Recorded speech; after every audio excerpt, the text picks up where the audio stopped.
How to post anonymously on Facebook group as a member. So hello guys, welcome back to my YouTube channel. In this video I'll be showing you how you can easily post anonymously on your Facebook group as a member. So first thing what you're going to do is simply head over to your Facebook and make sure you are logged into your account. And once you're inside here, just click on your profile section. You can see on the top right corner. And once you click on it, just scroll down until you see this groups option.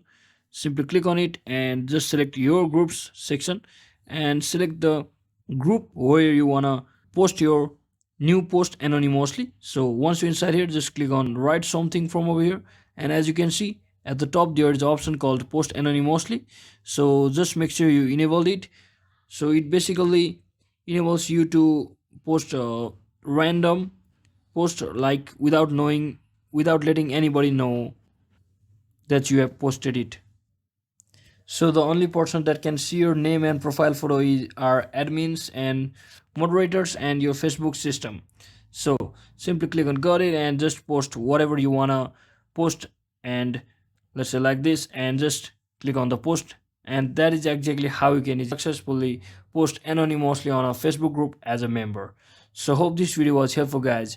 If it was, don't forget to like and subscribe to the channel. See you on the next one.